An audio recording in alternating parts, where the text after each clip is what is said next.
Assalamualaikum warahmatullahi wabarakatuh. Alhamdulillah. Alhamdulillah qadiril alim nadiril halim bil jawadil karim rabbir rahim. Munazziliz zikril hakim wal qur'anil azim. Alal mabu'uthi bi dinil qayyim wa siratal mustaqim.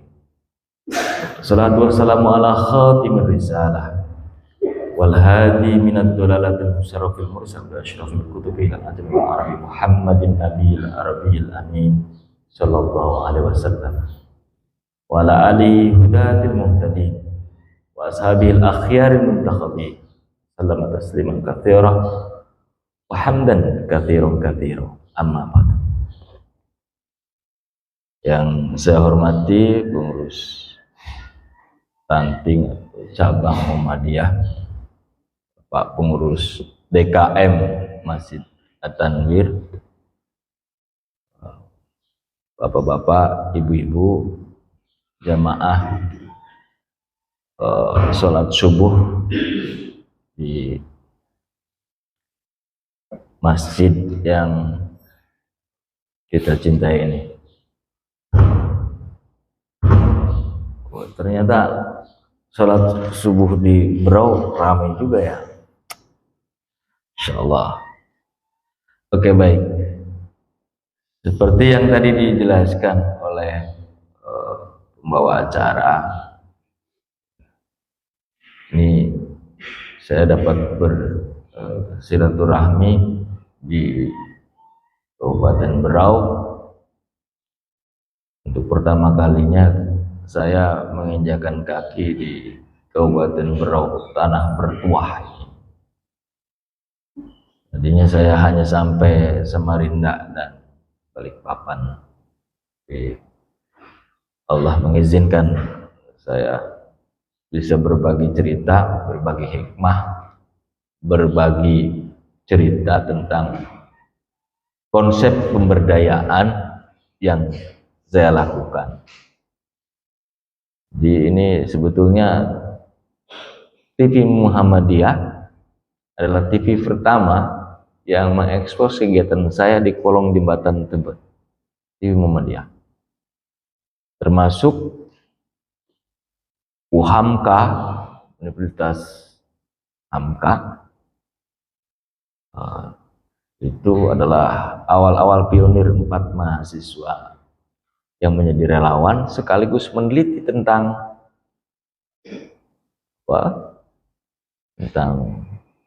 kiprah dakwah saya di tasawuf underground.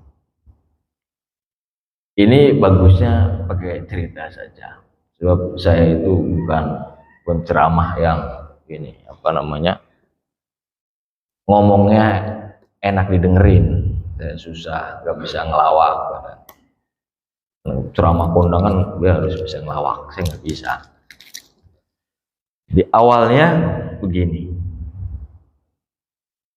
saya melihat bahwa anak pang, anak jalanan, mereka bertato, tercerabut dari akar keluarganya, meninggalkan bapak ibunya dan masih punya bapak. Mereka muslim juga, mereka anak-anak kita juga. Tapi gimana caranya? Muka bertato, tidur tato. Pas waktu punya pacar Ayu ditulis Ayu, putus sama Ayu dicoret. Ganti lagi nama pacarnya Desi, tulis di sini Desi. Lambat laun tulisan semua mantan pacar semuanya ditato. Mereka mengabadikan sebuah proses perjalanan jiwanya dengan mencoret-coret tubuhnya. Ya kan susah ini. Berarti nasihat orang tua sudah tidak mempan. Maka apalah artinya Halim Ambiya mendekati mereka, anak-anak yang telah tercerabut dari akar keluarga, berada di jalanan 5 tahun, 10 tahun, 15 tahun. Dengan teknik apa saya mendekatinya? Ini yang membuat dianggap seksi oleh dunia akademik atau oleh wartawan. Seksi banget. Ya, hari ini ada 30 skripsi, 2 tesis dan 2 disertasi meneliti tentang kami. Capek juga Pak, nggak ada duitnya. Nah, kalau 30 skripsi, dua tesis, dua disertasi, kalau dikalikan di wawancara dengan saya, nggak cukup 3 bulan. Sementara saya nggak ada yang gaji. Enak kalau kerja di Grogol. Ada yang gaji. Bahkan saya untuk hadir bisa ngajar ke anak-anak, saya harus sediakan kopi, saya sediakan rokok, saya sediakan makan minuman, saya sediakan itu. Baru dia mau dengerin. Pondok pesantren yang saya dirikan gratis, tis. Gitu. Jadi kalau dia nggak kasih makan, ya balik lagi mabuk maning. Nah, ini yang mau saya ceritakan. Saya curhat sama maaf. Dengan teknik apa tadi? Ya, awalnya sederhana. Saya tidak menggunakan ilmu kedikjayaan tingkat tinggi yang saya punya. Sama jurus pesantren saja. Awalnya saya itu sering bikin kajian di kafe-kafe. Kajian namanya keren dalam bahasa Indramayu, karena saya orang Indramayu, namanya Sufi After Hours. Jadi kalau di barat, after hours itu nenggak. Pulang kerja jam 4 itu nenggak di pub, di diskotik, nenggak alkohol, nenggak minuman keras. Tapi saya bikin acara Sufi After Hours. Sufi After Hours di kafe. Kita ngobrol perkara iman di kafe. Ini banyak profesional muda di Jakarta ikut sering nongkrong ngobrol perkara iman tapi di kafe. Itu sejak tahun 2007 2008 saya sudah lakukan itu. Suatu ketika saya lihat tongkrongan anak pang, anak jalanan. Dari jauh dia bertato sekujur tubuh. Kelihatan dari jauh tatonya buaya. Saya deketin lagi, perhatikan, ternyata cicak. Nah, menarik juga ini. Menarik juga. Saat itu ada 5 anak yang lagi nongkrong di perempatan. Saya turun dari mobil. Saya bukan mobil saya, tapi keren lah mobilnya, Mini Cooper. Saya habis ngajar pulang dari Fakultas Tarbiyah UIN. Mereka menyaksikan saya turun dari Mini Cooper itu. Di parkiran, saya melewati mereka lagi ngopi berlima. Itu saya tantangin dosen UI, bro, ente kan dosen komunikasi, bisa enggak komunikasi sama anak-anak pang, anak jalanan? Oh bisa lah, antum aja, itu kan anak Riko. Nah, ini dengerin, ini caranya. Ayo bareng. Gak mau dia mau ngelihatnya dari jauh. Padahal ini dosen ilmu komunikasi. Dari jauh. Enggak. Gue di sini aja. Oke. Jadi lagi ngopi. Bro, boleh nggak saya ngopi? Habis itu ada satu anak yang kelihatan mukanya seram banget. Dah hitam semua, tato sekujur tubuhnya, cuman giginya doang yang enggak ditato. Boleh ngopi? Boleh Pak. Dia sambil berdiri, dia mau ke tukang kopi sebelah. Jadi nggak mau dia mau ngasih saya kopi bekas kayak kawan-kawannya ini yang 5 orang. Kopi tinggal setengah. Pak, anak jalanan itu dia tidak mandi bisa 5 hari, 7 hari nggak mandi di jalanan. Celana dalam aja pakai side A, side B bolak-balik gitu. Daki yang di sininya bisa buat tanam pisang. Bau banget. Radius 15 meter tuh mambu ulat dumung. Bau ular naga. Bau banget. Gini segini ya. Ada 2-3 anak pang masuk ke sini, udah harumnya beda. Nah, saya nggak peduli itu ada bekas cigongnya di gelas itu. Saya angkat, saya menghapus bekas bibirnya dengan bibirku di gelas itu. Tapi sejurus saya meletakkan ke gelas itu. Satu anak yang terang saya jelaskan tadi, dia paling seram. Pak, ajarin saya ngaji. ajarin saya sholat. Sudah ada hidayah, dia minta, tercengang. Padahal ini anak pesantren, saya biasa di pesantren, satu ember ngopi 30 orang. Kecil kalau hanya satu gelas cangkir kan. Apa yang mau saya katakan? Ini persahabatan. Saya turun dari Mini Cooper, pengen ngopi bareng berlima, ya, pakai gelas yang sama. Ini pasti sahabat. Karena itu Rasulullah memanggil Sayyidina Abu Bakar, Umar, Utsman, dan Ali bukan sebagai tilmid, bukan talib, tapi sahib, sahabat. Nah, konsep persahabatan adalah cara dakwah bil hal yang sangat efektif dan efisien. Sejurus setelah itu, oke, kalau begitu, saya bilang, kita makan dulu, saya baru gajian.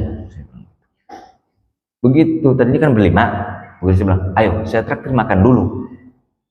Saya baru gajian. Ini bukan 5, ini. Jalan 15 ikut. Yang ngamen, oh makan dulu, maka akhirnya kita cari rumah makan Padang yang cukup terkenal, yang nggak perlu disebutkan namanya. Begitu mau masuk, saya belum mangap acan di depan rumah makan Padang yang bagus itu. Udah diusir. Enggak, habis, nasi habis.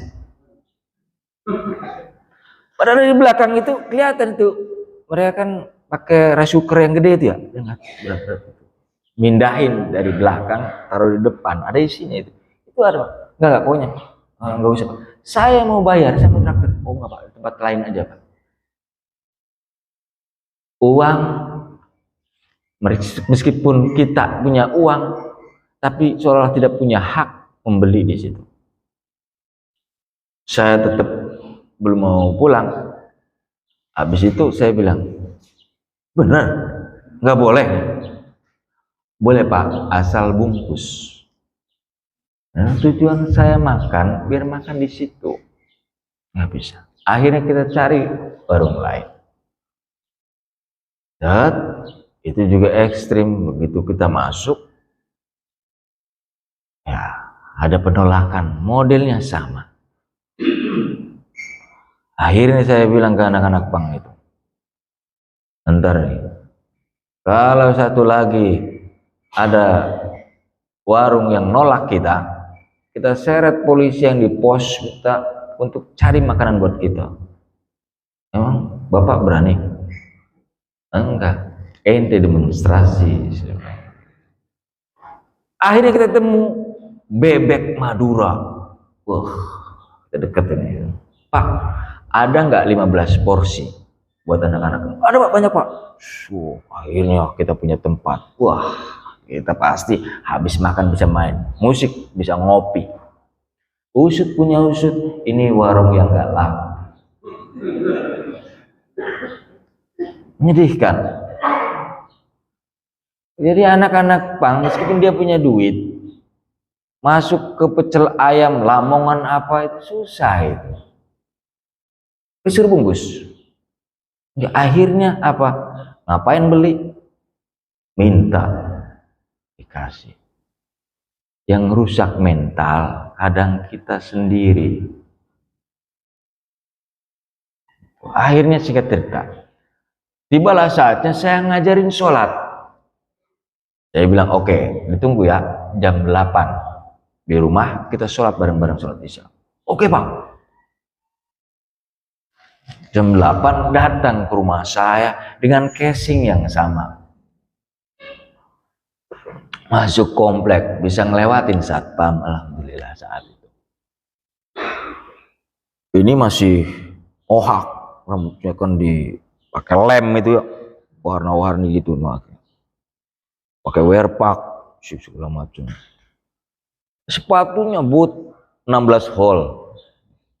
Gitu, datang baunya udah kayak apa gitu kan, Kalau sholat begini, gimana sujudnya ini?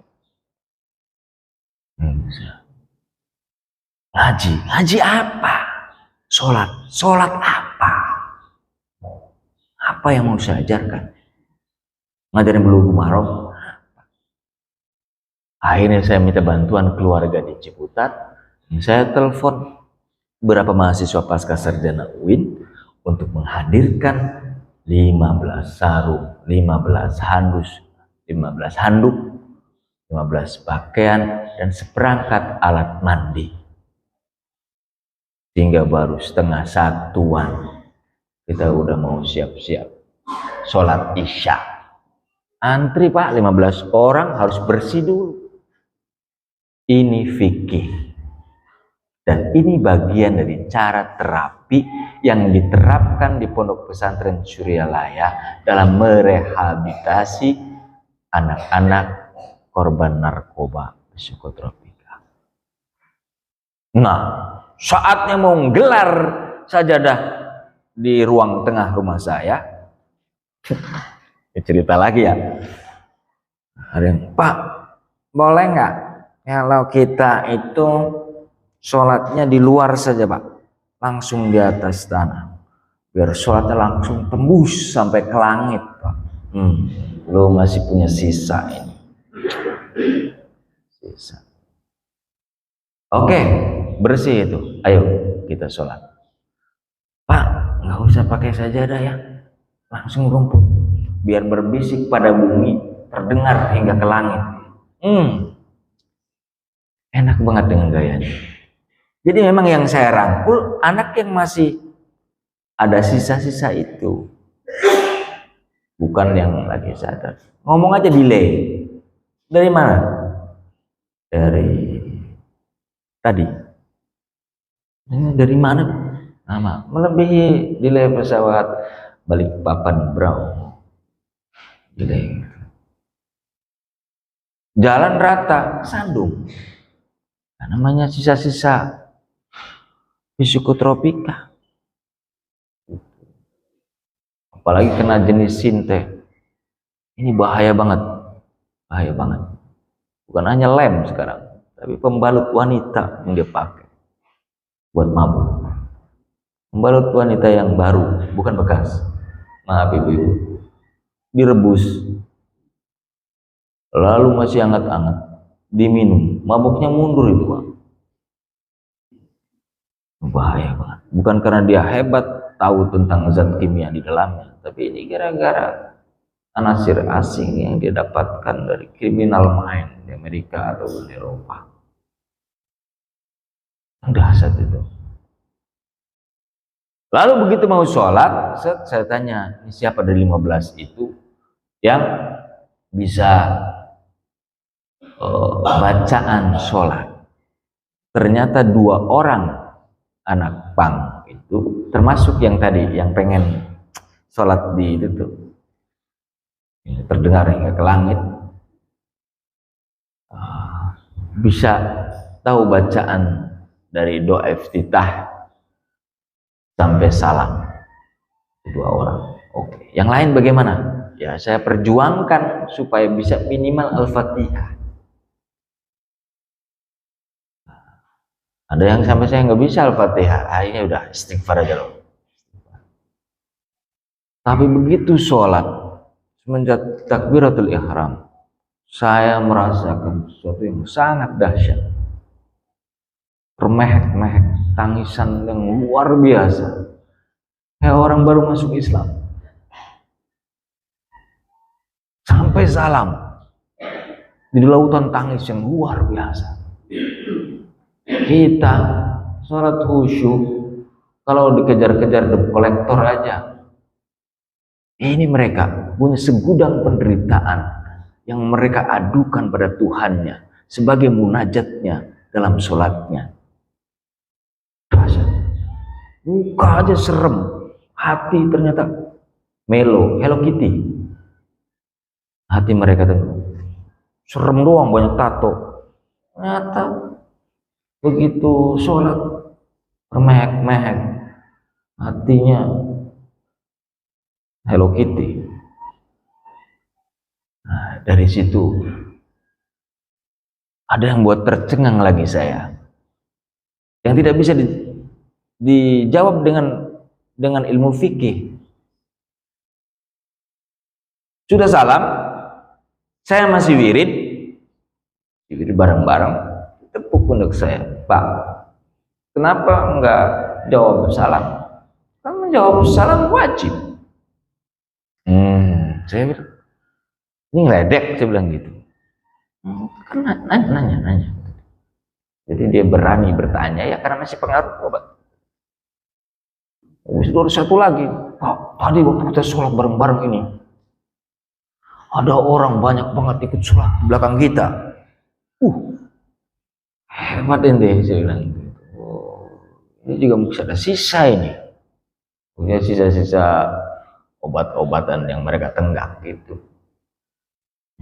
Tadi malah aku yakin ada Kanjeng Nabi. Ini serius nih, aku yakin Pak Ustaz. Manis nih barang. Karena saya anak filsafat, ini harus dijelaskan ini. Harus masuk logikanya. Harus bisa difahami. Dan ini bukan jawaban fikih, tapi harus tasawuf. Saya bilang, gini. Setelah selesai. Salam yang kita ucapkan di akhir sholat kita, itu salam buat Kanjeng Nabi Muhammad. Salam buat para malaikat. Salam buat hamba-hamba Allah yang soleh di dimensi alam yang berbeda yang tadi kita masuki dalam sholat. Sebab sholat adalah mi'rajul mukminin. Sholat adalah mi'raj bagi kaum mukminin. Bener kan Pak?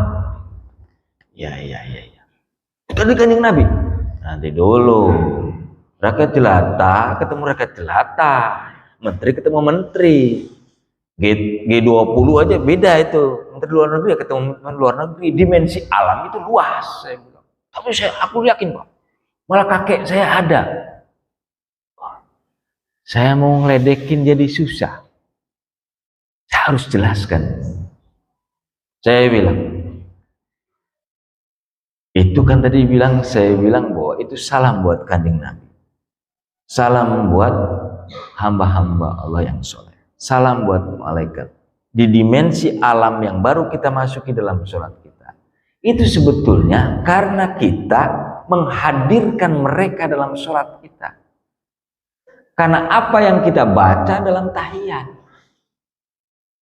Contoh. Assalamualaikum ayyuhan nabi wa rahmatullahi wa barakatuh. Salam sejahtera wahai engkau Nabi. Di situ menggunakan kata ganti orang pertama tunggal. Kamu, kan orangnya ada. Dalam tahiyat kita baca Assalamualaikum ayyuhan nabi wa rahmatullahi. Lalu assalamu alaina wa ala ibadillahi sholihin. Semoga keselamatan untuk kami dan hamba-hamba Allah yang soleh. Hamba-hamba Allah yang soleh itu yang mana? Yang ada di dimensi ukhrawi, barzakhi, bapak, ibu, kakek, buyut kita yang ada di dimensi itu. Kita salamin. Sehingga sholat dirasakan secara lahir dan batin. Setelah itu baru setelah memberi salam kepada Kanjeng Nabi, memberi salam kepada hamba-hamba yang soleh, baru mengucapkan asyhadu an la ilaha illallah wa asyhadu anna muhammadar rasulullah. Lalu kita bersolawat. Tahiyat itu kayak landing. Allahu Akbar, kita tinggalkan segala sesuatu selain Allah. Allah yang maha besar, hilang semuanya. Sudah, saya menghadapmu ya Allah. Allahu Akbar. Turunnya harus pakai sholawat. Saya tidak memperdebatkan perbedaan sholawat Muhammadiyah dan NU dalam konteks ini. Sholawat apapun diucapkan, apalagi yang ada dalam sholat. Nah, sejak itu saya bilang, iya, pendekatan kepada anak-anak pang yang tercerabut dari akarnya ini harus dengan metode tasawuf. Kalau pendekatannya hanya halal haram, pendekatan hukum, susah Pak. Kadang saya tersinggung gitu loh Bang. Kasihan ya, ini kawan saya sendiri. Makanya saya curhat beberapa kali di brokol itu. Kalimat yang sama. Oh, ada yang ngomong ke saya tersinggung. Ustaz, itu kasihan ya, anak pang itu jauh dari Tuhan. Apa? Anak-anak itu jauh dari Tuhan. Hati-hati ente, tauhid ente salah ya. Maksudnya? Gimana kita katakan bahwa Allah itu adalah aqrabu lakum min hablil warid, lebih dekat dari urat nadi kita. Lalu kita katakan orang lain yang bertato dikatakan sebagai orang yang jauh dari Tuhan. Ada Tuhan lain?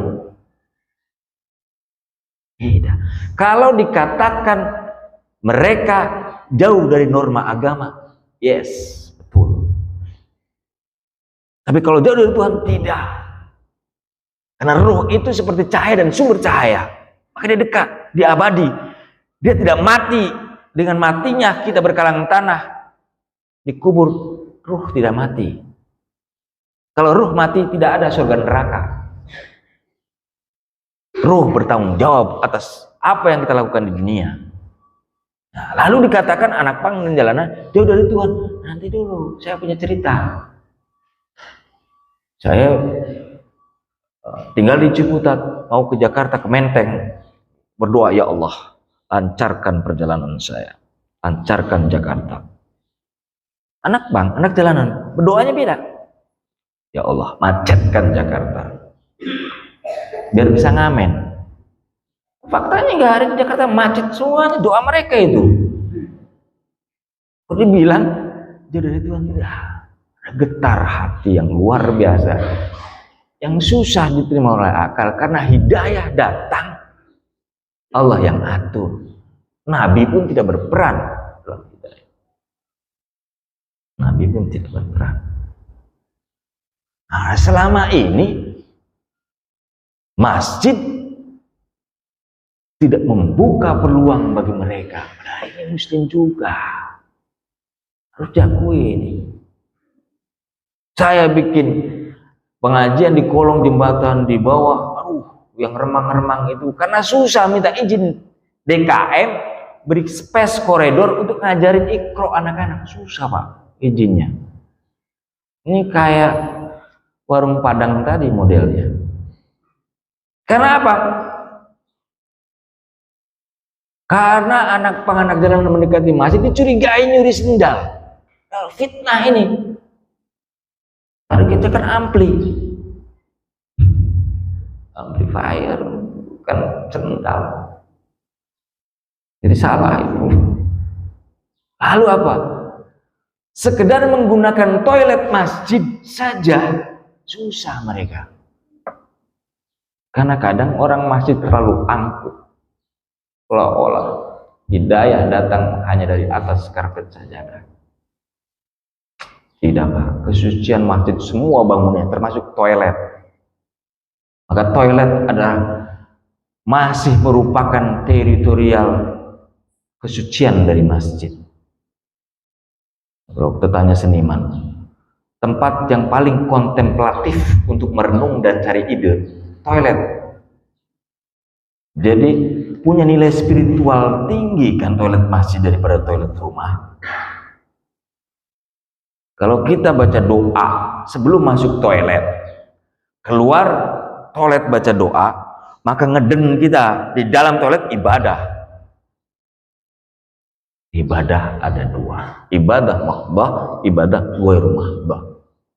Ibadah mahdoh adalah ibadah yang diperintahkan oleh Allah, diperintahkan oleh Rasulullah, dicontohkan oleh Rasulullah, dan diatur tata cara teknis pelaksanaannya. Contohnya apa? Sholat, zakat, puasa, haji, mahdoh. Tapi ada ibadah yang ghairu mahdoh. Apa contohnya? Ini ibadah yang diperintahkan oleh Allah, diperintahkan oleh Rasulnya, tetapi dicontohkan oleh Rasulullah juga, tetapi tidak diatur tata cara teknis pelaksanaannya. Miringnya gimana? Enggak diatur. Sholat itu kan betul miring. 14 abad yang silam sholat takbirnya begini. Kalaupun ada yang begini gitu, itu sama, nggak akan mungkin menjadi gendep. Allahu Akbar, nggak akan terjadi. Akan terjadi. Nah, apa itu contohnya yang di rumah tuh?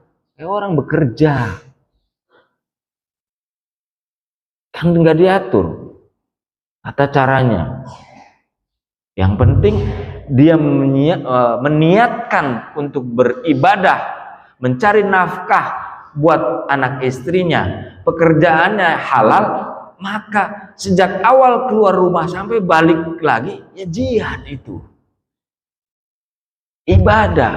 Mau naik motornya agak miring kek, agak ngegas kek, pakai kopling atau pakai matic, itu urusan lain. Tapi bagian dari nafas ibadah. Ini toilet masjid. Kalau anak pang, anak jalanan, tidak boleh pakai toilet masjid, padahal sekedar untuk melipir, coba-coba cari tempat adem, kan bagus. Ada masjid yang larang anak pang, anak jalanan, gara-gara hanya pakai toilet, nggak sholat. Sejak kapan masuk masjid harus sholat? Ke toilet juga ibadah, itu toharoh. Bab istinja, itu belajar fikih. Tapi nggak ke sana. Karena menganggap orang yang masuk masjid adalah orang suci. Salah besar. Justru masjid adalah tempat orang kotor datang bersuci. Baru itu benar. Kita terlalu angkuh. Masjid meminta sumbangan dari jalanan. Tapi begitu anak jalanan masuk, sekedar menggunakan toilet, dilarang. Terlalu angkuh kita berislam. Terlalu angkuh. Padahal doanya kemacetan aja kalah kita. Akhirnya saya lakukan. Oh, gimana nih? Apa yang saya lakukan? Karena saya orang thariqah, saya mengenalkan sebuah program yang saya sebut dengan pengenalan peta jalan pulang. Nah, kebetulan saya tidak menggunakan kata hijrah seperti kawan-kawan Muhammadiyah, kawan-kawan yang lain kelompok hijrah. Dengan pertimbangan banyak hal. Karena saya maksudkan jalan pulang di sini sebetulnya jalan pertobatan.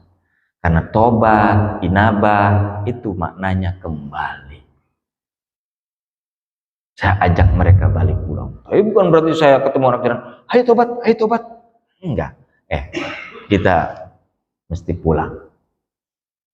Kita harus pulang. Kelak akan pulang. Kelak akan punya anak. Gitu. Bahkan beberapa kasus saya menyelamatkan 3 bayi di kolong jembatan. Ibunya sih jelas, bapaknya yang nggak jelas. Lebih dari 1. Bingung saya. Nggak punya KTP, nggak punya BPJS. Nyarinya kemana? Masuk masjid aja gunakan koridor untuk izin buat ngajarin Iqra susah. Gimana cara nyelamatin bayar bidan anak pang yang mau melahirkan? Kan saya harus pakai jurus. Gimana caranya? Nah, cerita saya ini kan bisa menginspirasi dan menjadi daya gugah bagi kawan-kawan aktivis Muhammadiyah yang punya badan usaha, punya lembaga, punya manajemen yang lebih rapi. Ini beberapa kali saya masuk ke kampus Muhammadiyah untuk ceritakan metode ini. Jadi saya gunakan apa itu untuk menyadarkan mereka? Saya ajak mereka sederhana aja, bro, buat traktir lu sholat, biar lu ngerasain ngefly tanpa gelek. Bisa Pak Ustaz? Iya, kita cobain aja. Lalu bersih-bersih, sholat, ayo sholat bareng. Enaknya malam-malam aja kita ketemunya, biar ngopinya tanggal panjang. Itu lambat laun, tahu banyak akhirnya. Karena mereka ngerasakan secara lahir dan batin bagaimana nikmatnya sholat. Lalu saya ajarkan zikir jahar dan zikir khafi. Jahar secara keras. La ilaha illallah, la ilaha illallah. Ini rumusan psikoterapi. Agar anasir-anasir dalam tubuh yang terekam melalui kulit, melalui darah, mendarah daging ini luluh lantah. La ilaha illallah, la ilaha illallah, terus bisa ribuan kali. Kadang kalau lagi mereka lagi beler-beler, lagi on banget itu, kita mulai dari jam 12 itu bisa geber sampai subuh untuk menyadarkan mereka. Setelah prosesi mandiin mereka, dan itu efektif ternyata. Rasakan. Jadi selain sholat, zikir. Lalu ada zikir khafi, pelan, halus, suruh baca Allahu Allah dalam hati, getarkan, rasakan. Nah, terakhir ada rahasia lagi yang saya ambil dari kitab Ihya Ulumuddin karya Imam Al-Ghazali,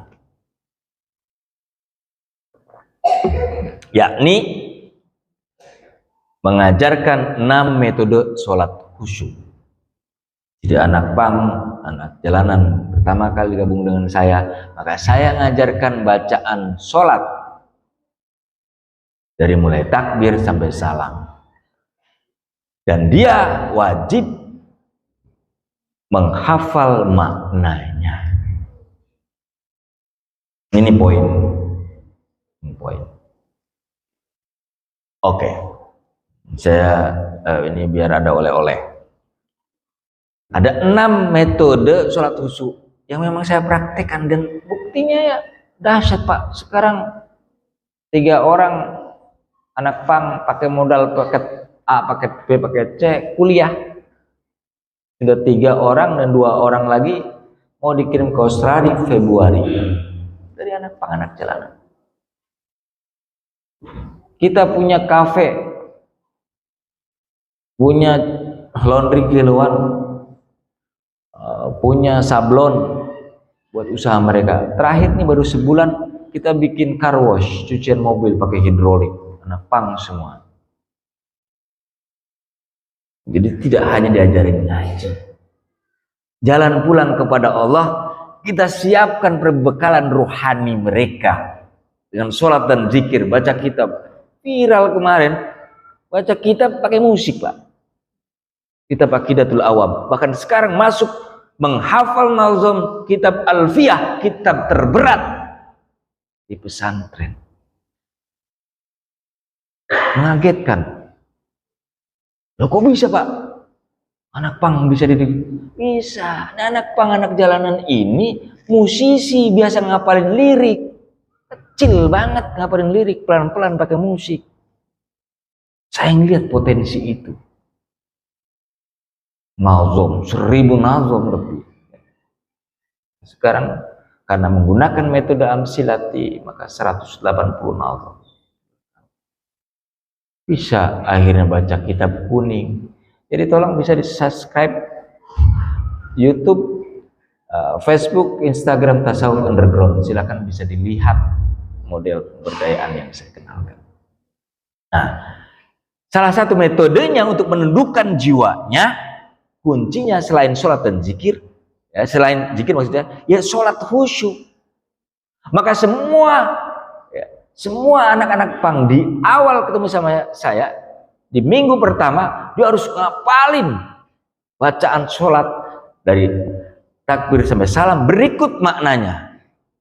Kalau nggak lulus bacaan sholatnya dijepit pakai jepitan baju. Oh, seru. Tapi ini gimmick saja.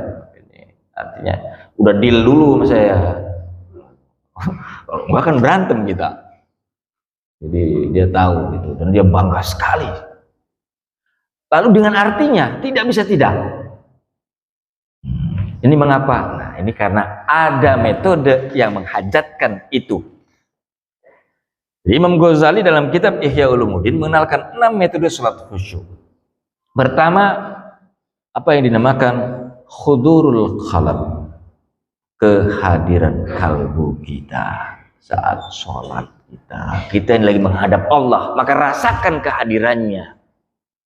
Kalbu kita hadir dengan niat kita, kita ini sholat, menghadap, beribadah, menyembahmu ya Allah. Hudur qalb, gak ada artinya itu kalau nggak ada hudurul qalb. Harus diniatkan. Jadi sebetulnya pendalaman atas niat, kesungguhan jiwa kita, hudurul qalb. Yang kedua, tafahum, pemahaman bacaan sholat dan pemahaman makna gerak dalam sholat. Nah, gerak, mana sujud. Kenapa harus sujud? Allahu Akbar, subhanallah. Allahu Akbar, rabbighfirli warhamni. Allahu Akbar. Kenapa sujudnya 2 kali? Harus terjelaskan. Itu karena pertama agar kita sujud tahu itu sumber bahwa kita berasal dari tanah. Duduk di antara 2 sudut, kita dihidupkan. Allahu Akbar, sujud lagi, kita akan mati, kembali lagi ke tanah. Rasakan. Kalau ngerti maknanya subhan rabbil a'la wa bihamdi, nikmat banget sholat. Sholat adalah munajat. Sholat itu doa. Sholat juga doa. Rangkaian komunikasi ilahiyah yang sangat dahsyat kita lakukan dalam sholat kita. Cuman kita nggak mau jujur. Kita ini orang Jawa, orang Sunda, orang Melayu, orang Batak, orang Makassar, orang Bugis. Bicara dalam bahasa Melayu, bicara dalam bahasa ibu. Lalu kita menghadap Allah, zat yang maha dekat, yang lebih dekat dari urat nadi, pakai bahasa asing, gak paham. Kita jadi makhluk asing depan Tuhan. 10 tahun, 15 tahun, sholat cengklat-cengklit, ngerti maknanya. Malu kita. Di forum ini bukan saya katakan untuk mengganti, tidak untuk mengganti bacaan sholat menjadi bahasa Jawa, Sunda, atau Bugis, bukan. Tapi faham maknanya. Bahkan tahu maknanya saja belum cukup, Pak. Mengapa? Kita baca Al-Fatihah dalam sholat kita. Bismillahirrahmanirrahim. Alhamdulillahirabbil alamin. Misalnya, atas nama Allah yang Maha Pengasih lagi Maha Penyayang. Alhamdulillahirabbil alamin, segala puji bagi Allah Tuhan semesta alam. Tetap akan ada ruang kosong. Kita ingat contoh Makassar. Nah, gimana caranya itu? Nah, kita bahas ini sampai jam 9 lah. Nah, bahas. Coba. Ini ada hasil riset di Princeton University di Amerika.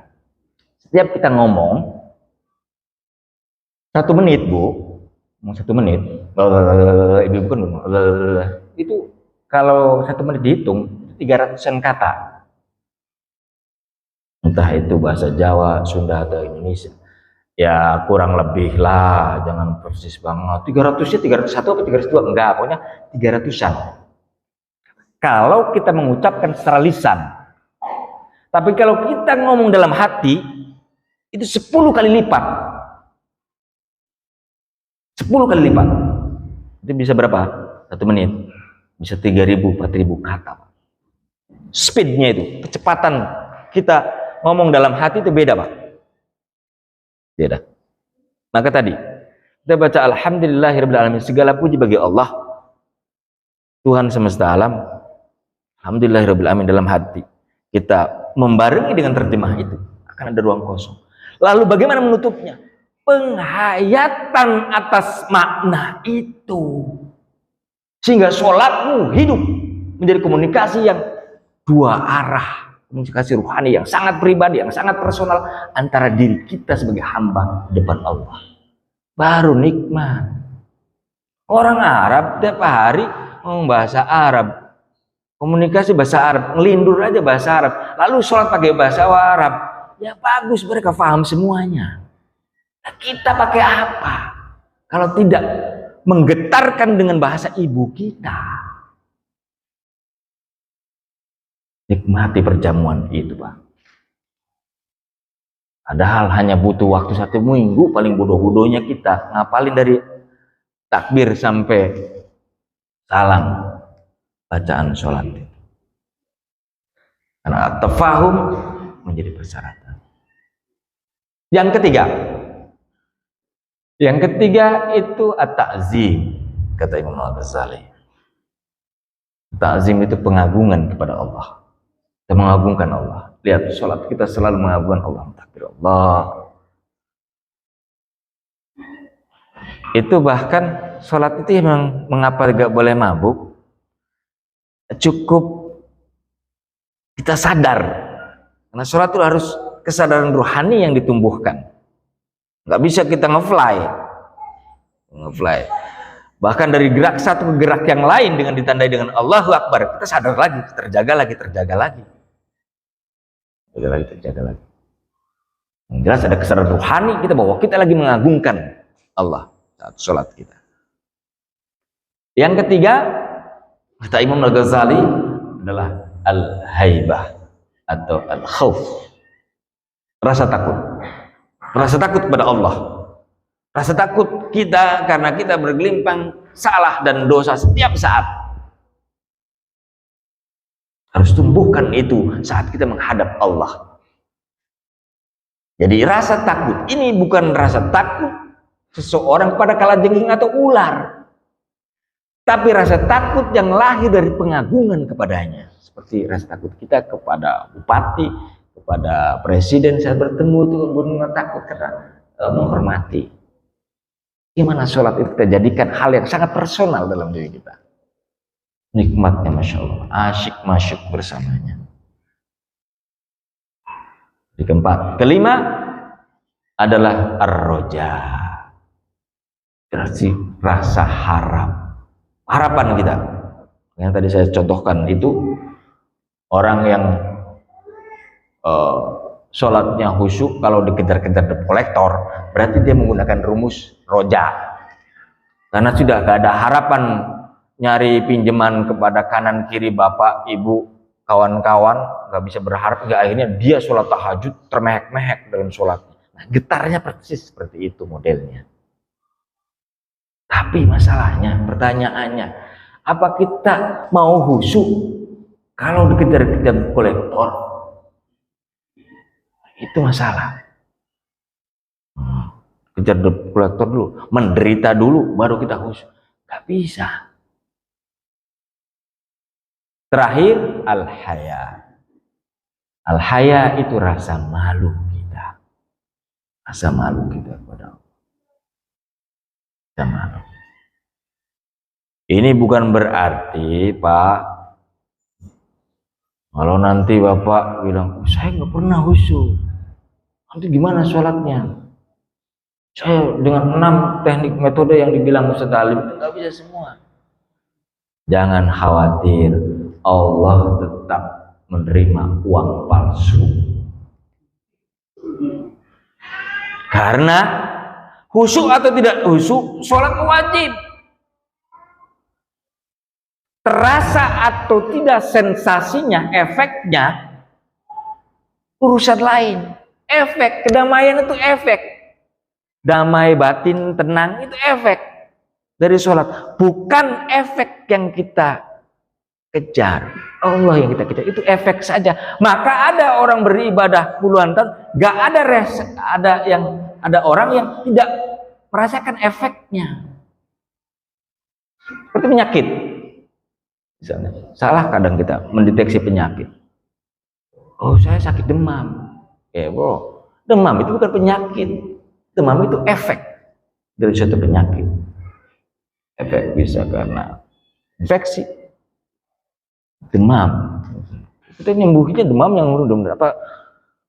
Tapi tidak menyembuhkan sumber penyakit. Itu tetap sakit. Juga kita sholat. Kalau tujuan kita untuk ketenangan batin, suntik aja, fly banget. Nah, tujuan sholat bukan untuk itu, tujuannya kepada Allah. Ketenangan batin itu efek bonus, door prize. Dan kadang sensitivitas ruhani yang kita dapatkan, ahwal keadaan batin masing-masing individu beda-beda, tergantung rasanya. Beda-beda.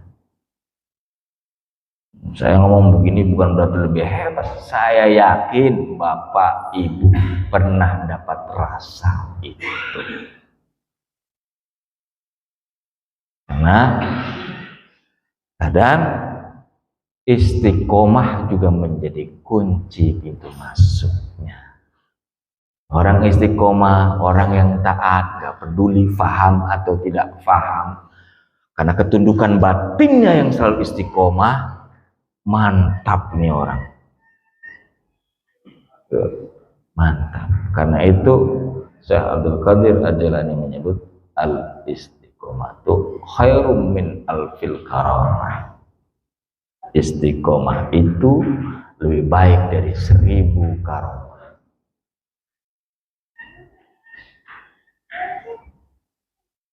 Ini teknik ini saya jelaskan ke mereka.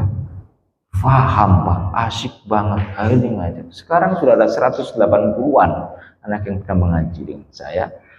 30 orang yang mondok, sudah dapat pekerjaan. Dan mantan-mantan ini, yang saya pelihara, mantan-mantan pang dan jalanan ini, sekarang membantu saya melakukan rekrutmen. Jadi saya jarang turun ke jalanan sekarang karena dibantu oleh para mantan. Peliharalah mantan itu, bagus. Sebab kadang nasihat mantan lebih manjur.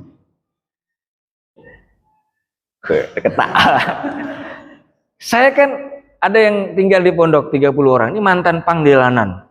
Dia memahami banyak jenis psikotropika yang dialami. Narkoba ada segala macam. Mereka kan tahu kapan konsumsi mabuknya miring. Ini ada yang mabuknya mundur, tahu dia konsumsinya. Apalagi narkoba orang yang beberapa jenis tertentu, orang yang memakai narkoba itu adalah pembohong yang luar biasa dan aktor yang paling ulung, Pak. Tapi kalau mantan yang lihat dia tahu, lo masih nipu lo. Nah, saya itu bukan mantan pemabuk, bukan mantan narkoba saya. Sering kena tipu. Untungnya saya punya barisan mantan. Gitu. Nah, Muhammadiyah NU punya kekuatan lebih dari apa yang saya punya untuk melakukan konsep pemberdayaan ini dengan cara yang berbeda. Terakhir, saya kaget. Saya ini HMI, Pak. Saya NU. Saya dipanggil ikut berikan kuliah umum di UHAMK yang ngundang IMM. Begitu masuk ke lift, rektor turun. Malam-malam rektor ikut turun. Ustaz, alhamdulillah, saya dipeluk. Saya kawannya Prof. Najib, gitu dia. Oh, ini rektor. Saya lihat, iya rektor. Oh, ternyata itu kan kampus. Manggil Aisyah, manggil cabang Jakarta Selatan, dia ikut hadir di situ bersama mahasiswa, dengerin cerita saya. Karena apa? Agar tertularkan pada program kerja Muhammadiyah melongok ke sana. Jadi saya sering melibatkan anak-anak SMA Muhammadiyah. Gini-gini alumni SMA Muhammadiyah, Pak. Saya Muhammad NU. Jadi dari garis bapak itu NU, dari garis ibu itu sebagian Muhammadiyah. Jadi di Indramayu, saya Indramayu di Haurgelis tepatnya. Yang menjadi ketua ranting, yang menjadi ketua SMA, Dikdasmen, ya paman-paman saya. Ya saya ceramah di Masjid NU, ya saya ceramah di Masjid Muhammadiyah. Paman-paman saya semua bagaimana? Jadi cair ketika bicara konsep pemberdayaan, konsep keumatan, konsep ekonomi Islam dengan cara organisasi, saling mendukung, saling memberi, saling membantu. Berapa kali ranting Muhammadiyah Ciputat dekat rumah saya pun turun. Jadi saya nggak boleh sendiri, saya libatkan relawan. Saya melibatkan relawan dari mahasiswa, kadang ketemu orang Muhammadiyah tertarik ikut bantu, orang NU ikut bantu. Karena saya caranya bikin pesantren ini dengan sewa ruko 3 lantai, Pak. Lantai pertama buat laundry sama kafe. Lantai 2 buat taklimnya, lantai 3 buat asrama. Jadi partisipasi sosialnya langsung. Saya nggak menggunakan proposal mengajukan ke pemerintah minta dana untuk kegiatan saya, nggak gitu, nggak ada itu. Jadi melibatkan jamaah Facebook ya, Instagram ya, dan YouTube ya yang saya punya. Datang, ada yang secara online ataupun off air menyaksikan secara nyata. Ustaz, saya anak yang kuliah yang Fakultas Hukum, saya SPP ya. Datang lagi, oh Pak, saya yang laundry ya, semua alat-alat laundry saya Pak ya. Karena konsep persahabatan yang jadi. Masa sesama sahabat pakai proposal? Gitu, kecuali yang kaitannya CSR perusahaan. Oh, saya mau bantu nih, Astra, bantu saya dulu. Oh, apa kebutuhannya Lim? Gerobak sih gitu. Berapa? 7. Ya oke, lu bikin laporannya ya. Ya. Saya bikin surat tuang selembar, gerobak. Ke anak-anak ini. Lihat apa jadinya kalau gerakan Muhammadiyah melakukan secara masif model itu. Dahsyat banget. Sekarang itu Unisma di Bekasi aja dibeli sama Muhammadiyah itu yang milik Daura Harjo. 600 juta, 600 miliar. Dia tuh kuat secara manajemen. Jadi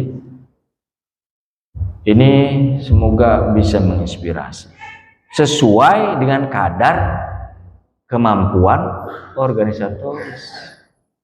Apa yang bisa dilakukan? Oh, masjid ini perlu ngitukan anak yatim. Saya dengar tadi ya ada ituan yatim. Oh, bagus. Tapi mohon maaf nih, terakhir sebagai kritik, saya nggak suka masjid menyelenggarakan minggunya latihan memanah. Dalilnya memang benar, itu hadis. Tapi renang juga sunnah itu. Habis itu berkuda juga sunnah. Itu olahraga mahal semua, Pak. Rasulullah itu lebih banyak jalan kaki. Sunnah juga.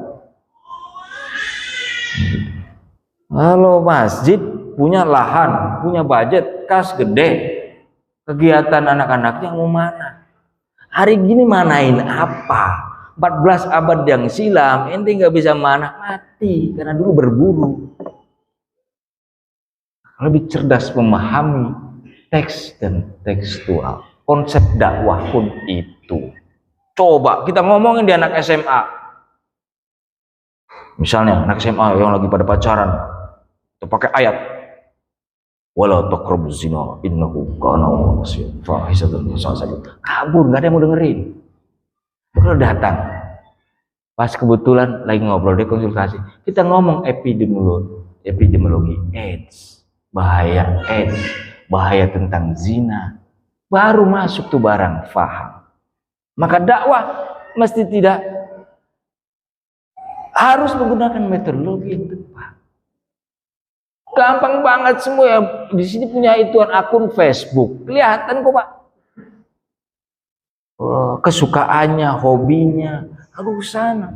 Ini mau bikin supaya jamaah masjid di sholat subuh, pengen narik DKM sama berulang-ulang rapat, pengen menarik anak-anak muda. Caranya salah. Yang jadi muazin subuh orang tua terus. Suaranya Allah, gak tertarik anak muda. Azan macam itu, suruh tarik pentolan anak muda terdekat untuk azan, maka dia akan menarik anak muda yang lain. Begitu. Jangan mau ego yang tua-tua, pengen rebutan pahala. Ini nanti malah menyembah ibadah kita, bisa salah lagi kita. Maka mari kita berintrospeksi mumpung di awal tahun, apalagi ini masjid yang banyak dihuni atau menjadi tempat meeting point bagi para aktivis Muhammadiyah untuk membangun keumatan, maka pola-pola dakwah lama yang kurang efektif dan efisien bisa menjadi hal yang perlu diselesaikan. Contoh terakhir nih saya, gadget, handphone ini bisa aduh, masya Allah. Sekarang ini Pak, untuk menjadi kafir dan musyrik itu udah harus menyembah berhala Pak. Handphone, bangun tidur aja udah mau mati setiap saat, waktunya handphone terus, mengalihkan pandangan kita pada Tuhan. Apa jadinya anak-anak kita lebih dari 8 jam kadang tidak terkontrol oleh kita, masuk ke tontonan-tontonan yang terlarang. Per hari ini catatan BPS dan Mabes Polri, tiap hari 21 juta penduduk Indonesia judi online. Nah, bikin programnya masjid agar anak-anak sekitar jamaah masjid tidak terpengaruh oleh itu. Harus diskusi, bukan hanya ceramah lagi, bosen. Bukan hanya ceramah dakwah itu.